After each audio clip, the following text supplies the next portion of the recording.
GIT की smart class में आप सभी का स्वागत है। और अकाउंटिंग की इस क्लास में आज भी हम लोग पढ़ने वाले हैं सिंपल जर्नल एंट्री के बारे में। देखिए, सिंपल जर्नल एंट्री के बारे में मैंने कल भी बताया था, और आज भी आपको सिंपल जर्नल एंट्री के बारे में आपको समझना है। बस आपको ट्रांजेक्शन को समझना है, उसके हिसाब से आपको ट्रांजेक्शन को सॉल्व करना है। बस इस ट्रांजेक्शन से आपको दो ही सॉल्यूशन निकालना है कि डेबिट का अमाउंट क्या होगा और क्रेडिट का अमाउंट क्या होगा। क्रेडिट हम किसको करेंगे और डेबिट हम किसको करेंगे। तो देखिए, एक डेट में मैंने पूरा क्वेश्चन लिखा हुआ है, वो भी 1 मई 2016। मतलब कि ये सारा का सारा ट्रांजेक्शन 1 मई 2016 को हम क्या करेंगे, सॉल्व करेंगे।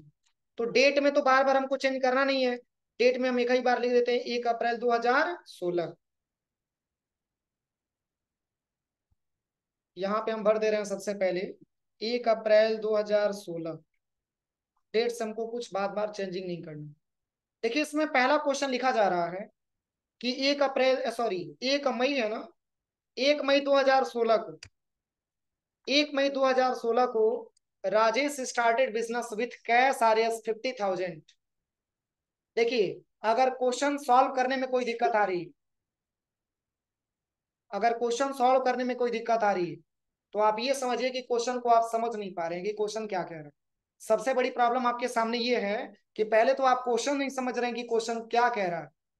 जब क्वेश्चन अगर आप समझ लिए तो ट्रांजेक्शन ऑटोमेटिक आ जाएगा, लेकिन क्वेश्चन आप समझने की पहले कोशिश करिए। जैसे पहले क्वेश्चन में कह रहा है कि राजेश स्टार्ट किया है बिजनेस कैश से, और कितने रुपए से, 50,000 रुपए से। आपको मैं बार बार बताया हूं कि जब हमारी बिजनेस में स्टार्टेड की बात आती है, ठीक है, बिजनेस स्टार्टेड की बात आती है, तो मात्र दो ही अकाउंट बनता है, एक आपका कैश अकाउंट और दूसरा आपका कैपिटल अकाउंट। ऐसे में क्वेश्चन बनता है कि सर हम कैपिटल अकाउंट क्यों बनाते हैं। तो जैसे अगर हम राजेश स्टार्टेड की बात करें, तो राजेश अगर बिजनेस को स्टार्ट कर रहा है तो बिजनेस हमारे सॉरी राजेश हमारे बिजनेस का प्रोप्राइटर हुआ, मालिक हुआ। और इस ट्रांजेक्शन में आपके दो अकाउंट बनते हैं, एक आपका कैपिटल बनता है, दूसरा आपका कैश बनता है। तो चूंकि कैपिटल दे कौन रहा है, राजेश दे रहा है। क्या दे रहा है, राजेश दे रहा है। तो राजेश हमारे बिजनेस का प्रोप्राइटर हो गया, मालिक हो गया। एक हमारे बिजनेस का प्रोप्राइटर हो गया और दूसरा हमारा कैश हो गया। तो राजेश तो हम ट्रांजेक्शन में लिखेंगे नहीं, लेकिन कैपिटल देने वाले व्यक्ति का नाम क्या है, राजेश है। तो राजेश दे रहा है, क्या दे रहा है, कैपिटल दे रहा है। तो कैपिटल जब दे रहा है तो कैपिटल मतलब कैश दे रहा है हमारे बिजनेस में।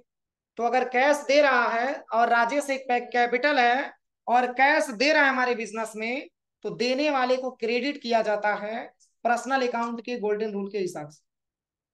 देने वाले को क्या बोला जाता है, गीवर। पर्सनल अकाउंट में गीवर को क्रेडिट किया जाता है। तो चूंकि देने वाला राजेश है और राजेश बिजनेस का प्रोप्राइटर है, मालिक है, और उसको हम कैपिटल बोलेंगे। और कैपिटल के मतलब कैपिटल है, और दे रहा है तो क्या दे रहा है, कैश दे रहा है। तो देने वाला राजेश हुआ और हमारे बिजनेस का वो कैपिटल है और दे रहा है, इसलिए हम उस कैपिटल का अकाउंट हम क्या कर देंगे, क्रेडिट कर देंगे। चूंकि देने वाला क्रेडिट होता है, देने वाले का मतलब गिवर बोलते हैं, और प्राप्त करने वाले को रिसीवर बोलते हैं। तो रिसीवर डेबिट होता है और गिवर क्रेडिट होता है। इसलिए कैपिटल दे रहा है क्या, कैश के रूप में। तो कैश हमारे व्यापार में आ रहा है कि जा रहा है, आ रहा है। कैश दे रहा है तो कैश हमारे व्यापार से जा रहा है, आ रहा है। और कैश एक प्रकार का रियल अकाउंट है, और रियल अकाउंट के गोल्डन रूल में आपको ये बताया गया है कि जो धन वस्तु व्यापार में आए उसे हम करते हैं डेबिट। तो हमारे व्यापार में धन आ रहा है, कैश आ रहा है, और कैपिटल जा रहा है। कैपिटल दिया जा रहा है और कैश आ रहा है। इसलिए गोल्डन रूल के हिसाब से, पर्सनल अकाउंट के गोल्डन रूल के हिसाब से, कैपिटल एक अलग एंटिटी हो जाएगा और कैश एक अलग एंटिटी हो जाएगा। चूंकि सेपरेट एंटिटी कॉन्सेप्ट में मैंने आपको पढ़ाया है अकाउंटिंग कॉन्सेप्ट में कि बिजनेस को अलग अलग मान करके, एंटिटी का अलग अलग एंटिटी मान करके हम उसकी ट्रांजेक्शन को करते हैं, उस बिजनेस को करते हैं। तो बिजनेस का मालिक एक अलग एंटिटी हो गया और बिजनेस एक अलग एंटिटी हो गई। तो दोनों, जब दोनों अलग अलग हम मानेंगे, तभी जाकर के हम ट्रांजेक्शन को सॉल्व कर पाते हैं। ये आपको पढ़ाया गया मतलब सेपरेट एंटिटी कॉन्सेप्ट में कि बिजनेस के क्या होते हैं, दो एंटिटी होते हैं। बिजनेस का मालिक एक अलग एंटिटी है और बिजनेस अलग एंटिटी है, दोनों को हम अलग अलग मान करके ही एंट्री करते हैं। तो इस रूल के हिसाब से यहाँ पे हम सबसे पहले करेंगे कैश अकाउंट। चूंकि डेबिट का अकाउंट जो होता है हमेशा क्या होता है, ऊपर होता है। इसलिए कैश अकाउंट हमारा डेबिट हो जाएगा। और कितने रुपए से स्टार्ट हुआ है बिजनेस? 50,000 से। तो यहाँ पे डेबिट साइड में 50,000 भर देंगे। और पुनः यहाँ पे स्पेस दे करके टू कैपिटल अकाउंट हम भर देंगे, चूंकि बिजनेस स्टार्टेड की बात हो रही है। टू कैपिटल अकाउंट क्या हो जाएगा, कितना हो जाएगा? 50,000 हो जाएगा पहला ट्रांजेक्शन। इस ट्रांजेक्शन में किसी को कोई दिक्कत? कोई दिक्कत हो तो पूछिए। कोई दिक्कत नहीं है? कोई दिक्कत है? चलिए, अगला क्या दिया है? Sold goods by cash R S 15,000। 15,000 रुपया से कुछ गुड्स बेचा गया। सेल की बात हो रही है। अरे सोल्ड, सेल का कौन सा फॉर्म है? सेकंड फॉर्म है ना। तो जैसे सोल्ड की बात हो रही है, तो सोल्ड का मतलब होता है किसी गुड्स को बेचा गया, वो भी कैश के हिस्से से बेचा गया। तो जब हम किसी गुड्स को बेचेंगे तो व्यापार में कैश आएगा कि जाएगा? आएगा। तो आएगा तो कैश डेबिट। तो क्रेडिट क्या हो जाएगा? Sales account. चूंकि सेल्स अकाउंट क्रेडिट होता है किस रूल के हिसाब से? नॉमिनल रूल के हिसाब से, ठीक है। नॉमिनल अकाउंट में सेल्स अकाउंट को क्रेडिट किया जाता है और परचेज अकाउंट को डेबिट किया जाता है। इसलिए ये ट्रांजेक्शन में एक सेल्स अकाउंट आपका बनेगा और दूसरा कैश अकाउंट आपका बनेगा। तो चूंकि नॉमिनल अकाउंट के रूल से सेल्स अकाउंट को हम क्रेडिट करेंगे और रियल अकाउंट के हिसाब से कैश अकाउंट को हम डेबिट करेंगे। क्यों? क्योंकि कैश हमारे व्यापार में आ रहा है। इसलिए कैश अकाउंट डेबिट कितने रुपए से? 15,000 रुपए से। यहाँ पे हम भर देंगे cash account debit to to to. Sold नहीं लिखेंगे, यहाँ पे सोल्ड लिखेंगे तो गलत हो जाएगा। यहाँ पे लिखेंगे सेल्स अकाउंट। कोई दिक्कत? अब चलिए, तीसरा क्वेश्चन क्या दिया है? कह रहा है कि purchase keyboard on cash R S 2,000, मतलब 2,000 रुपए का कीबोर्ड खरीदा गया। तो जब कीबोर्ड खरीदेंगे तो हमारे व्यापार में आएगा क्या? कैश आएगा ना। क्या आएगा? कीबोर्ड आएगा। हमको लगा कैश आएगा। परचेज करते समय कैश हम देते हैं ना, और सेल करते समय कैश हम प्राप्त करते हैं। बस दोनों में यही समझना है कि कब कैश आ रहा है और कब कैश जा रहा है। तो चूंकि परचेज कर रहे हैं और परचेज करते समय जब अगर एसेट्स का नाम दिया है तो उसकी हम ट्रांजेक्शन बनाते समय एसेट्स का नाम लिखते हैं। तो यहां पे लिखेंगे कीबोर्ड अकाउंट डेबिट टू, क्या हो जाएगा? Cash account. चूंकि अगर कीबोर्ड हम खरीद रहे हैं तो कीबोर्ड हमारे व्यापार में आ रहा है, और कीबोर्ड को खरीदते समय हम दे क्या रहे हैं? कैश दे रहे हैं। इसलिए कैश अकाउंट को हम यहाँ से क्रेडिट कर देंगे। और कितने रुपए से? 2,000 है ना। 2,000 को भी 20,000। अगला ट्रांजेक्शन क्या दिया है? अगला ट्रांजेक्शन देखिए, अगला कह रहा है पेन, कह रहा है कि paid rent of R S 3,000 by cash, मतलब 3,000 रुपए से किराया दिया गया। 3,000 रुपए से किराया दिया गया। तो चूंकि रेंट पैड की बात हो रही है, ये रेंट पैड की बात हो रही है, तो इसमें कौन कौन सा अकाउंट बनेगा? कौन कौन जानते हैं? हाथ ऊपर करिए जो लोग जानते हैं। रेंट पैड वाले में कौन कौन सा अकाउंट बनेगा? पूरा हाथ ऊपर करना है, पूरा। जिसको पता है सबसे पीछे खड़े हो जाओ। कैसे बनाएंगे इसको?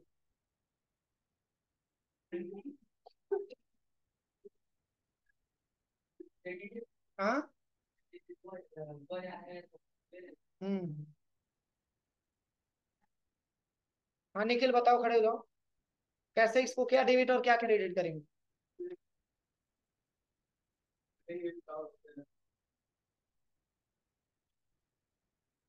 रेंट पैड की बात हो रही है, इसमें किसको डेबिट और किसको क्रेडिट करेंगे? और किसको पता है? और किसको पता है? हाथ ऊपर। तुम बताओ स्वाति, खड़े हो जाओ। रेंट डेबिट होगा ना, मुझे लगाओ। क्यों नॉमिनल है ना, वो तो देंगे तो। क्यों नॉमिनल है? रेंट क्यों नॉमिनल है? तो इसमें एक्सपेंस हो रहा है। हाँ बस यही तो समझना है। रेंट पेड की बात हो रही है और हमारे बिजनेस का एक्सपेंस होगा ना। इसलिए rent account debit to cash account. बैठ जाओ। देखिए, इसमें चूंकि रेंट पेड की बात हो रही है, यानी कि रेंट को हम पेड कर रहे हैं, जमा कर रहे हैं। तो जब जमा कर रहे हैं तो कैश हमारे व्यापार में आ रहा है कि जा रहा है? जा रहा है ना। चूंकि पेड की बात हो रही है और रेंट पेड मतलब भाड़ा दिया गया। ये क्या है, भाड़ा दिया गया, किराया दिया गया, सॉरी किराया दिया गया। तो किराया दिया गया, तो क्या दिया गया, कैश दिया गया। तो कैश अकाउंट चूंकि रियल अकाउंट है और हमारे व्यापार से जा रहा है, इसलिए कैश अकाउंट हमारा क्रेडिट हो जाएगा। और रेंट पैड की बात करें तो रेंट पैड एक प्रकार के हमारे बिजनेस का एक्सपेंस है, खर्चा है। तो नॉमिनल अकाउंट के रूल से हम खर्चे को डेबिट करते हैं, इसलिए rent account debit to cash account हो जाएगा। नहीं समझ में आया, नहीं समझ में आया। अरे रेंट पैड की बात हो रही है ना, तो रेंट पैड कर रहे हैं मतलब किराया हम दे रहे हैं। तो किराया दे रहे हैं तो खर्चा हो रहा है ना अपने बिजनेस से, तो खर्चे को डेबिट किया जाता है नॉमिनल रूल के हिसाब से। और उसके बदले में क्या दिया जा रहा है, कैश दिया जा रहा है। तो कैश हमारे व्यापार से जा रहा है, तो कैश अकाउंट हमारा क्रेडिट हो जाएगा, क्योंकि हमारे व्यापार से जा रहा है रियल अकाउंट के हिसाब से, वो क्रेडिट हो जाएगा। और रेंट पैड चूंकि हमारा नॉमिनल अकाउंट है और एक प्रकार का एक्सपेंस है, इसलिए डेबिट हो जाएगा। तो यहाँ पे हम भर देंगे सबसे पहले क्या, यहाँ पे हो जाएगा rent paid account debit to cash account. कितना पैसा है, कितना है, 3,000। चलिए बोलते जा रहे हैं, इसको लिखते जाइएगा आप लोग। इसमें बस 3,000 लिख देंगे। अगला ट्रांजेक्शन क्या है, अगला ट्रांजेक्शन देखिए, अगला ट्रांजेक्शन कह रहा है purchase goods on cash R S 25,000। ये बहुत इजी है। इसमें कौन कौन सा अकाउंट बनेगा, purchase account to cash account, purchase को डेबिट और कैश को क्रेडिट कर दें। अब चलिए, sold goods by cash R S 25,000, इसमें क्या डेबिट और क्या क्रेडिट होगा। वैभव खड़े हो जाओ, खड़े हो जाओ, पहले खड़े तो हो जाओ। इसमें कौन सा अकाउंट डेबिट और कौन सा अकाउंट क्रेडिट होगा, 6 नंबर, 6 नंबर। हाँ हाँ, नहीं समझ में आ रहा है, पूछोगे नहीं, हम खड़े कराएंगे तो नहीं समझ में आ रहा है। उसके बगल में खड़े हो जाओ मिस्टर, बताओ क्या डेबिट और क्या क्रेडिट होगा। हाँ नहीं आ रहा है, कब आएगा, जब टैली खत्म हो जाएगा तब। मैंने अभी बताया है, क्वेश्चन में जब भी सोल्ड की बात किया जाए, ध्यान से समझना, क्वेश्चन में जब भी सोल्ड की बात किया जाए तो सोल्ड का मतलब आप समझिए कि बेचा जा रहा है।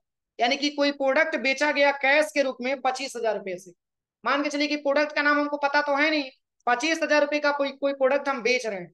तो जब बेच रहे हैं तो कैश हमारे व्यापार में आ रहा है कि जा रहा है, क्या हो रहा है, आ रहा है कि जा रहा है, जा रहा है। जब कुछ बेचेंगे तो कैश हमारे व्यापार से जाएगा, हाँ आएगा, मतलब इतना भी नॉर्मल तो पता होना चाहिए ना। तो कैश व्यापार में आ रहा है और कैश है रियल अकाउंट और हमारे व्यापार में आ रहा है, इसलिए हम उसको डेबिट करेंगे। और सेल्स अकाउंट क्रेडिट होता है किस रूल के हिसाब से, और नहीं पढ़ोगे तो नहीं आएगा। ठीक है, जो 1 से लेके 70 पेज बुक दिए है ना, उसको घर पे जाके पढ़ो, तब समझ में आएगा। देखिए सेल्स अकाउंट हमारा क्या होता है, नॉमिनल अकाउंट होता है। और नॉमिनल अकाउंट के गोल्डन के रूल के हिसाब से, यानी कि नॉमिनल अकाउंट में अगर हम देखें तो सेल्स अकाउंट को हम क्या करते हैं, क्रेडिट करते हैं, क्योंकि एक प्रकार की हमारी वो प्रॉफिट होती है, इनकम होती है। तो इनकम को हमेशा क्रेडिट करते हैं, इसलिए सेल्स अकाउंट हमारा क्रेडिट हो जाएगा और कैश अकाउंट डेबिट हो। बैठ जाओ। अगला ट्रांजेक्शन क्या दिया है, Shyam started business with cash R S 28,000, मैंने ऊपर ही बताया है। तो यहाँ पे कैपिटल अकाउंट और कैश अकाउंट हो जाएगा। अगला लिखा है purchase monitor on cash R S 13,000, यानी कि 13,000 रुपया कैश से मॉनिटर खरीदा गया। तो जब मॉनिटर हम खरीदेंगे तो मॉनिटर हमारे बिजनेस में आएगा कि जाएगा, आएगा।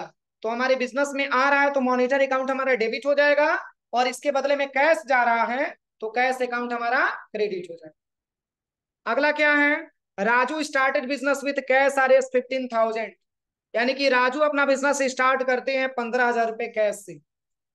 तो क्या हो जाएगा, कैपिटल अकाउंट क्रेडिट हो जाएगा और कैश अकाउंट डेबिट हो जाएगा, यानी कि cash account debit to capital account हो जाएगा। 10वां क्या दे रहा है, purchase monitor from Rajesh on credit और 14,000, कह रहा है कि राजेश से मॉनिटर खरीदा गया कितने रुपए का, 14,000 रुपए का, और वो भी क्रेडिट के बेस पे खरीदा गया।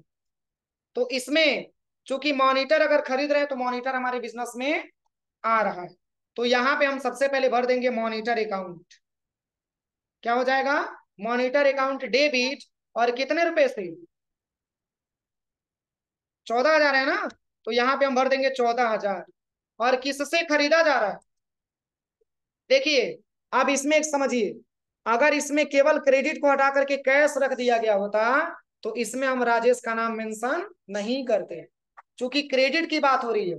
और जब भी उधार सामान देते हैं तो उस व्यक्ति का नाम लिखते हैं, इसलिए यहाँ पे हम भर देंगे सबसे पहले क्या, राजेश भर देंगे। और राजेश को हम क्या कर देंगे, क्रेडिट कर देंगे। और यहाँ पे हम नीचे लिख देंगे नरेशन में, being being purchase, purchase monitor on credit. और किससे, फ्रॉम राजू। सही है, राजेश है, यहाँ पे राजेश ही भर देंगे जो नाम होगा। हो जाएगा। तो देखिए, ऐसे ही ट्रांजेक्शन आपको बना के लेके आना है घर से, बस नाम चेंज कर दीजिएगा, अमाउंट चेंज कर दीजिएगा, बाकी ऐसे ही ट्रांजेक्शन बना के लेके